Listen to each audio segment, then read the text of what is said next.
Alors bonjour monsieur, je vais vous présenter les résultats préliminaires pour mon projet intitulé Classification de CIFAR 10 avec QDNN. Alors les objectifs du projet, c'est introduire QDNN pour l'apprentissage profond accéléré et l'utiliser pour implémenter la classification sur l'ensemble de données CIFAR 10, explorer les capacités de QDNN pour l'accélération de calcul de réseaux neuronaux et l'optimisation de l'entraînement des modèles, puis réaliser une analyse comparative entre les implémentations QDNN et PyTorch pour évaluer les performances et l'efficacité dans les tâches de classification. Alors parlons un peu de NVIDIA's QDNN. C'est une extension de bibliothèque pour CUDA de NVIDIA publiée en 2014. CUDA, une plateforme de programmation parallèle et une API pour les GPU, dont la première version a été publiée en 2007. QDNN est spécialisée dans les calculs d'apprentissage profond. Elle fournit des abstractions du parallélisme GPU pour les programmeurs de logiciels et les passionnés de l'apprentissage automatique. QDNN est supporté par la plupart des frameworks d'apprentissage profond, TensorFlow, PyTorch, Theano, Caffe et Caffe 2.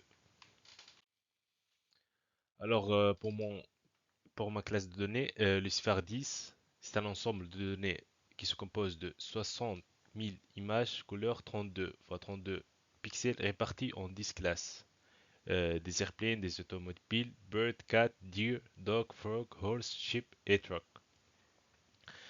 Avec 6000 images par classe, il y a 50 000 images d'apprentissage et 10 000 images de test. Alors, le but de ce projet est de développer une réseau neuronal en utilisant la bibliothèque QDNN afin de classifier les données provenant du jeu de données CIFAR 10.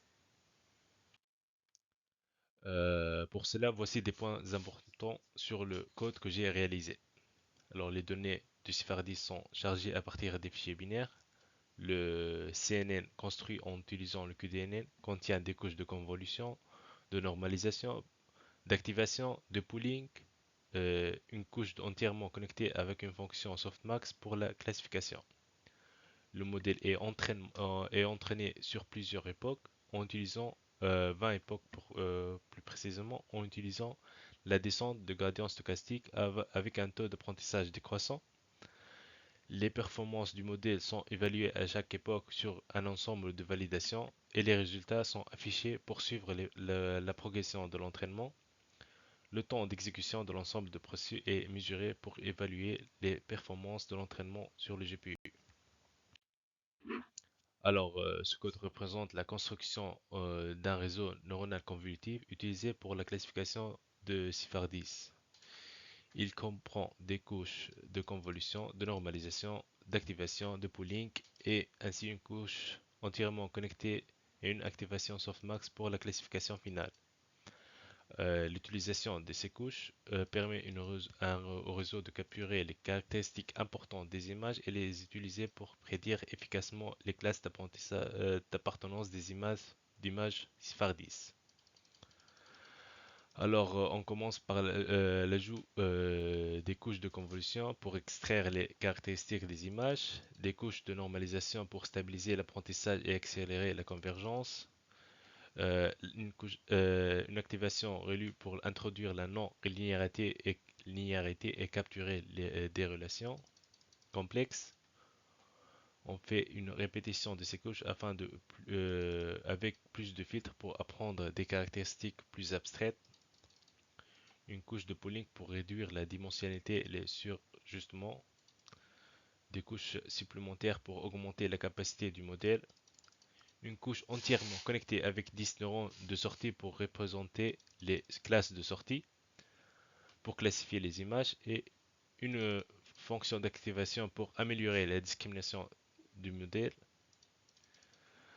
puis l'application du softmax pour obtenir les probabilités de classe pour chaque image.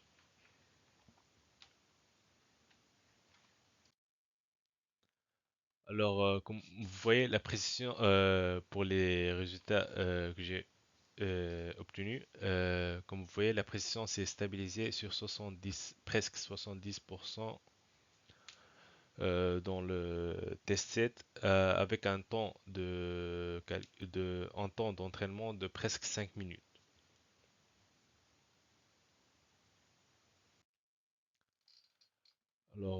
Comme conclusion, dans cette étude, le réseau neuronal créé a montré une performance fonctionnelle avec une précision de classification de 70%. L'objectif maintenant est d'améliorer cette précision pour obtenir des résultats plus précis. Je prévois aussi comparer cette implémentation QDNN avec une implémentation en utilisant PyTorch afin d'évaluer les différences en termes de précision et de temps de calcul, ce qui nous permettra de mieux comprendre les avantages de chaque approche. Merci.